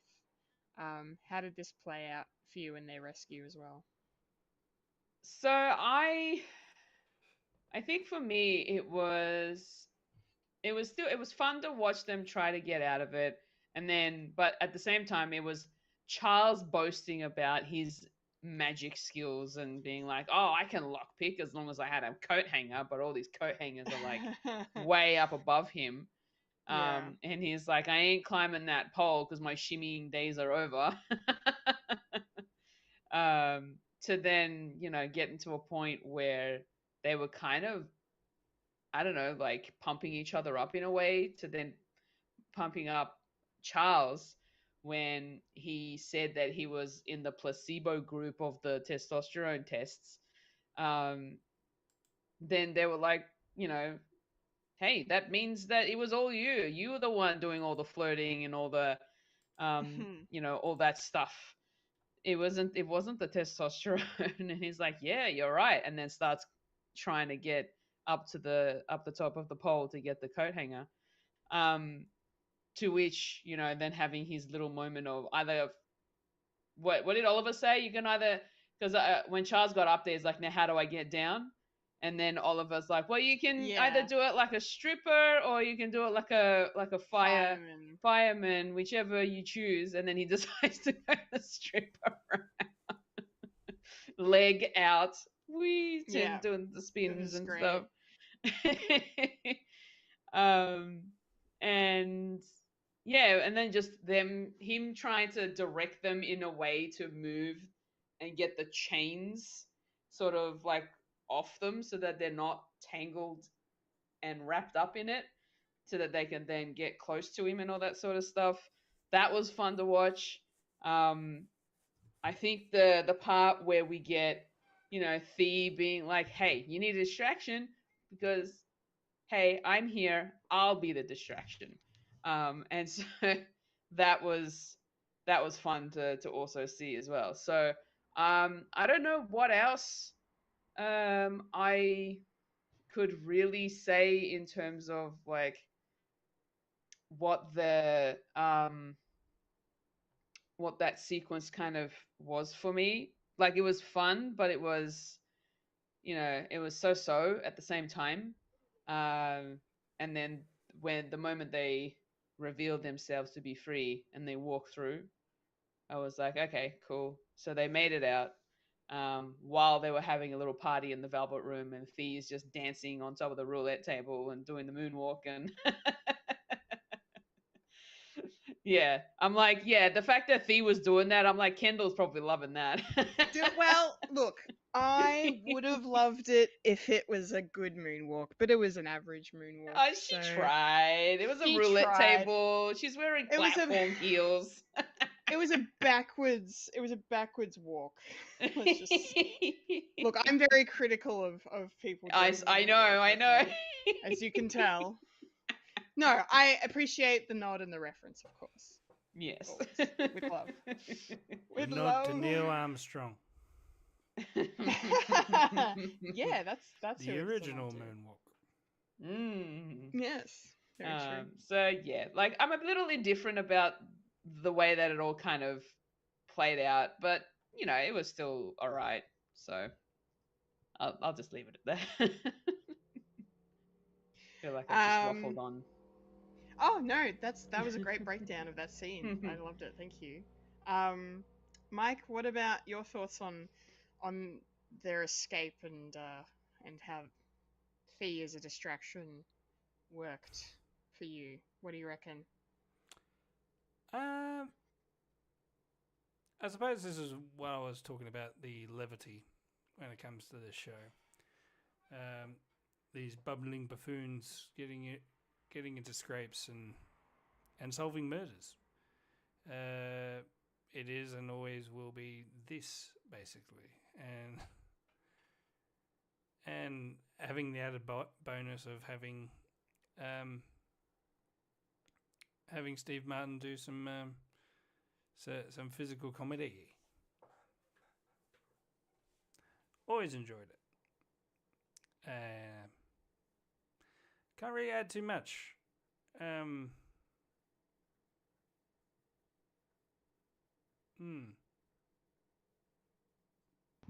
Well, sorry, do you want to take us? No, do you want to take us through your thoughts on the arrest sequence then, with everybody in the room? Yes. The is that the arrest of the mayor or the no? Yeah, I mean, just the whole. I would just say like the whole thing, like, you know. So we've got, you know, the mayor being arrested because there was another listening device in the room, and then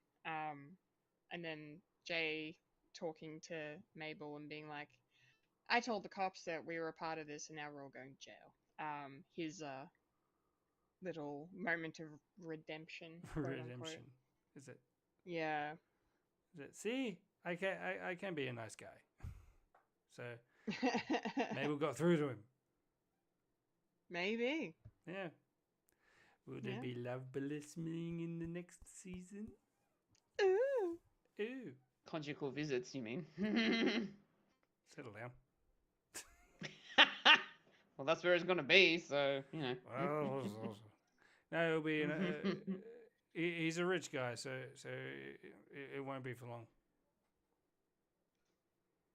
Yeah. Yeah, well, one of them says something about how long do you think they'll put us away for? Like, yeah. Yeah.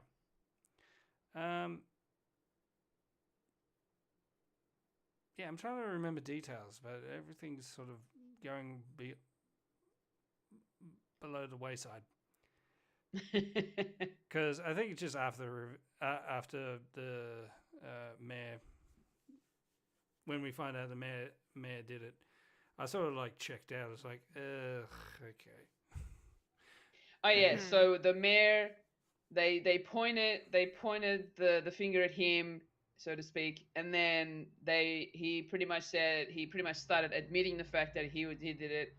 But no, actually no, he didn't admit it. He was trying to backfire it all after the listening device had finished mentioning it all. And he's like, this is deep fake, this is AI, blah blah blah. And then he bolts. Yes. But then the birds. The The birds. The birds attack. Yeah. Yeah. Oh. And that's when he got arrested. When Yeah. all Hitchcock. Yep. Very. Which would be a good segue to. Never mind. Yeah. Guess So what I then- listened to today? So then having them go flash forward 3 months, and they're still in the Arconia. Yeah. Well, I just wanted to say two quick things. I mean, just one quick thing. I've already talked, but like there was a moment where, like, after, the mayor's arrested and stuff, and they're in the Arconia and everything, and the billionaires get arrested, and like the trio kind of have this moment where they go, "We saved the building. I saved the building," or whatever, and I was just like, "Did you though?"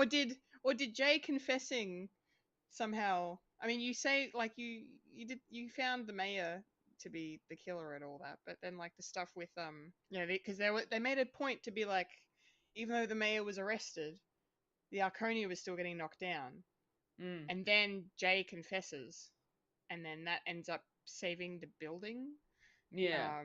from demolition for some reason.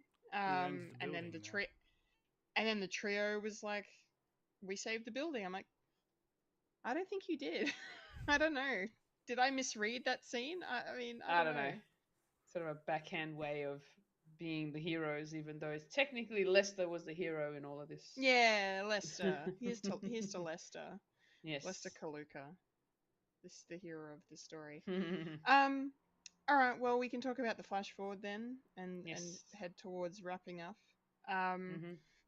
So the Arconia has reopened with new residents entering the building, and I loved the scene here of Howard walking in and showing people around and being like, "I'm the one person you need to be friends with, and I am your worst enemy if you're not," and just like him being just the best. And then the reveal of him and the one of the Cacciamelio brothers, I forget which one, but very cute, as we already said. Love that moment. But yes, Lester and Randall are both still there, much to Randall's chagrin that the robot still exists.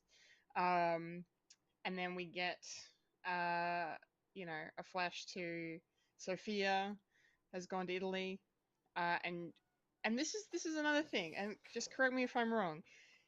They have the money from the business that they said was going to the drama thing, but they have the money, and she's taken half of it and gone to Italy, and then she's given the other half to Lorraine. I'm like, all right then, girl power, I guess. I don't.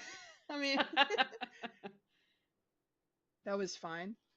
I think she went to Italy for it to die down because word has got out that she was having an affair with the mayor. the man. Yeah. Oh, I So got to that get- part. Yeah. Out It was- of there.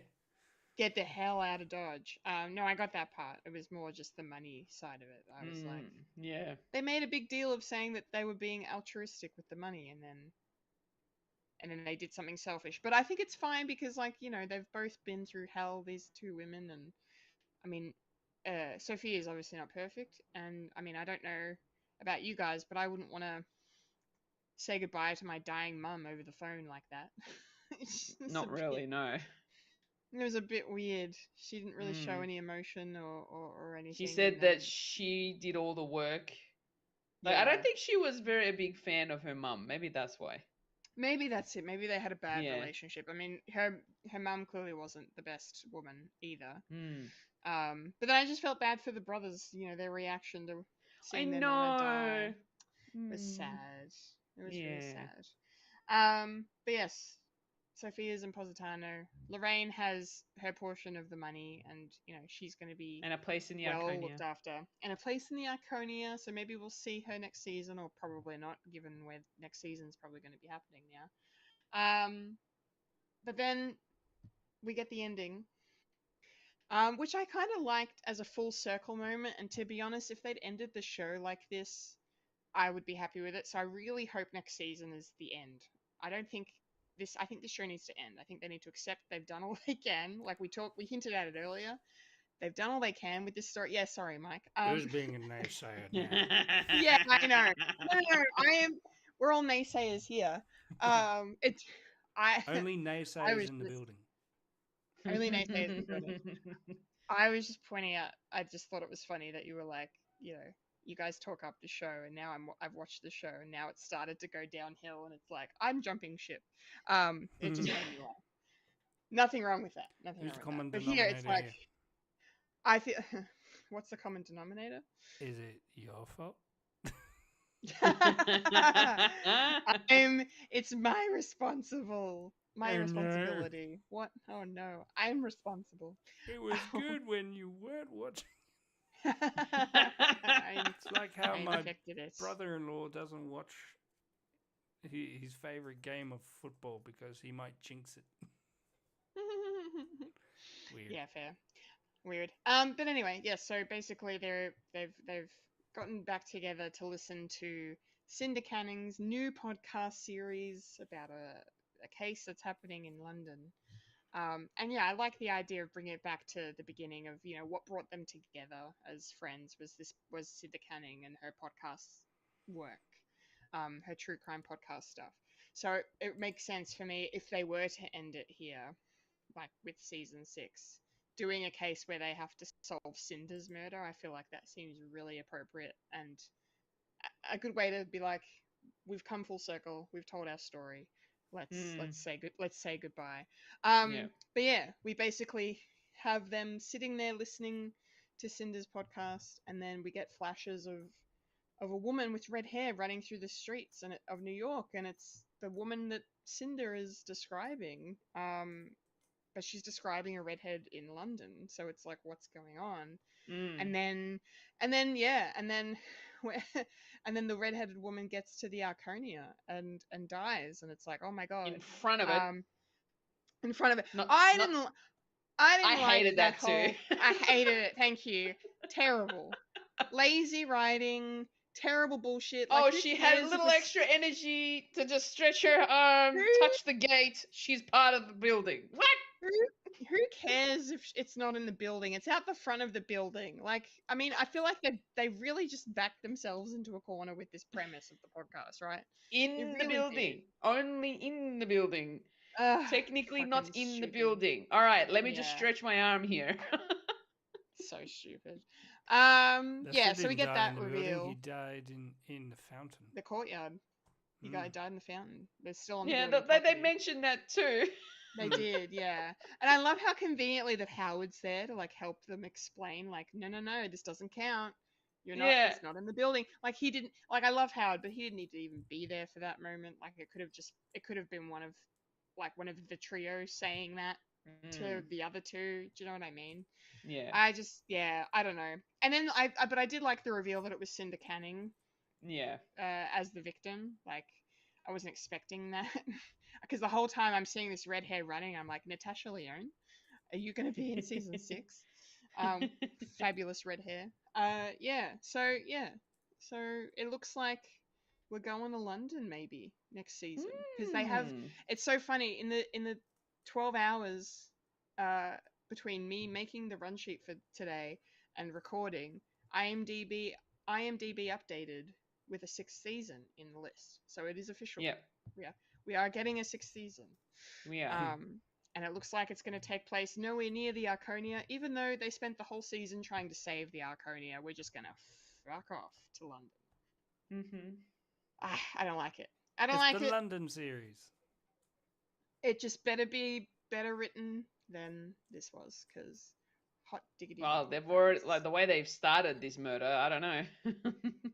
I don't know. We'll see. Fulya, you've Hmm. already talked about a couple of your thoughts. Take us home with now how you're feeling about the way this setup for season 6 went for you. What did you think of the flash forward to 3 months later?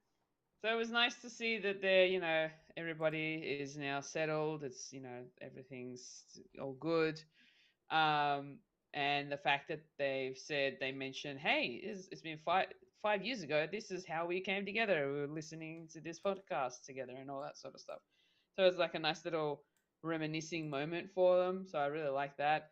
To then, while they were listening, seeing this woman with red curly hair running through streets. For a second, it didn't click that she was running through New York. I thought it was like they're doing like a scene setup, but they're giving the audience a visual, like us a visual, while they're listening to this podcast. And then once I figured out that she was like, the moment I saw blood coming off her hands and she's kind of stumbling with her running and all that sort of stuff, and then I realized I started hearing the American accents. I'm like, oh, hold on a second, she's in New York. And then the familiar facade of the Arconia started popping up. I'm like, she's going to the Arconia. Oh no, she's dying at the Arconia. Here's the next season setup. And yeah, I think all that was cool. And then the moment that she ended up trying to crawl into the Arconia, but then dies in front of the gate, that's where it all just went, oh, come on. Yeah. Really? This Yeah, is not how you're great. going to end it. It's not in the building. And then they start talking about how it wasn't in the building and blah, blah. And then she just reaches out and I'm like, dude, that is so cheap. Like, why? That's not in the building. You're just touching a gate. Anyway, yeah. I didn't like the way that they decided to set that up. It was a bit lazy. Yeah. Yeah. Yeah, it kind of was. And I think they were trying to rest their laurels on the comedic I side. feel like they were grasping for straws here. Yeah, it just didn't. Yeah, Yeah. it just didn't work. I don't know. Nah. I'm curious to hear what Mike thinks of the ending. What did you make of the flash forward and our setup for season 6? Did it work for you, Michael? It would have been good if we didn't know who it was. Okay, if they'd left it a mystery. Yeah, because Yeah. we get to know, after every season we get to know who it is, and it's someone that we know. Except for Paul Rudd's character that we briefly get introduced and then killed. But having it someone that we haven't seen in a while, probably season 2 that we haven't seen, it is quite interesting of where it's going to go, and as it says, they're going across the pond to the UK, so it's going to be a different locale, different things. So they're probably following what she's been doing. So it'll be a podcast within a podcast with homework to do. To listen to a podcast to make a podcast. It's podcast inception. And Yeah. to find out the podcast host's murder. Interesting. We'll probably get a lot more cameos from people from the UK, so they're branching out, and I kind of like that fact that they're bumping the norm and going outside of the building, because it was getting a bit ridiculous. So yeah, who knows? Do I like it? I've said my piece that I'm wavering enthusiasm when it comes to this. But just because Tina Fey dies at the end of this doesn't mean we're not going to get Tina Fey. So that's going to be fun, seeing what she's been up to. And hopefully this is a boost of energy to write something new and different and something that makes sense. Yes. And of course throw 1 or 2 episodes that's got Meryl Streep in it. Yeah. So that would mean if it's all going to be based in the UK, don't know. Because as I said, I was looking forward to Uma and Fish. But looks like I'm going to be Uma Fishless maybe next time. Maybe. Hopefully not. But Fulia's got all the fish. All the fish. I have fish. Yeah, fish Oh. and You chips. do now. Yeah, no more fish. No more chips. It's all gone. What was mine? Oh no. Oh my goodness. All right, shall we end it there? I don't have anything else to add. I think I've said everything I want to say. Yeah, I think I'm good too. Really, yeah. Yep. Mhm. All right. Disappointing slightly. I did, there were still parts of season 5 to enjoy, of course. Like, I definitely was laughing a bunch and yeah, but yeah, I don't know. Hopefully season 6 is good, and like you said, Mike, hopefully the change of scenery is what the show needs to kind of get some life back into it and some excitement back into it, and yeah. Well, Who knows? there's a thought. In every, not sure if you can correct me, but in every season there's always one episode where they go outside of the building and they go somewhere. Yeah. Mm-hmm. Maybe this is the opposite. Maybe there's just one episode that they're in the Arconan. Yeah. And all the rest is UK. Everything else is, yeah. I mean, they kind of did that when they did the LA season in season 4, right? Like they started in the Arconia and I think they ended in the Arconia. I can't remember. They did go back there. So, yeah. Anywho, that's it. That's popcorn culture. That's it. Those are our thoughts on Only Murders in the Building, season 5, episode 10. The house always ... Hope you guys enjoyed that. Mm-hmm. It's always fun, just despite what we think. It's always fun to discuss the shows we enjoy. That, or just even the things we enjoy. Speaking of which, I've got a plug to do before we get out of here. So does Fulya. She's got a plug as well. So kicking things off, podcast related wise here, and watchings related wise. Wayne and I have another Halloween Fred Watch episode out on the feed. So get around it. Yay! Thank you for the yay. We reviewed. Here's my yay. Yay! Thank you. I need validation. We reviewed definitely an underrated Alfred Hitchcock classic by the name of Rope. We both really loved it. Not to spoil the podcast, but it was a great podcast and a great discussion and a great chat. And I'm really glad to have had the opportunity to watch that movie, because I don't watch enough old movies, and I'm definitely starting to count Alfred Hitchcock as a favorite director of mine now that I've seen like 4 or 5 of his movies now, and I'm just like, this guy he had it. He knew it. He had it. Just brilliant. This movie was ahead of its time in a lot of ways, and if you want to find out more what Wayne and I thought about Rope, you can check it out right now on all the streaming platforms that you can locate Fred, which we will mention in a second. But until then, Fulya, what have you got to mention on the pod this week? Next couple of weeks, I'm not going to be here because next weekend I'm going to be celebrating and raising funds for Extra Life. I'm going to be over in Rome, New York with my friends at Carpool Gaming. We're going to be trying to raise $10,000 for the Stollery Children's Hospital.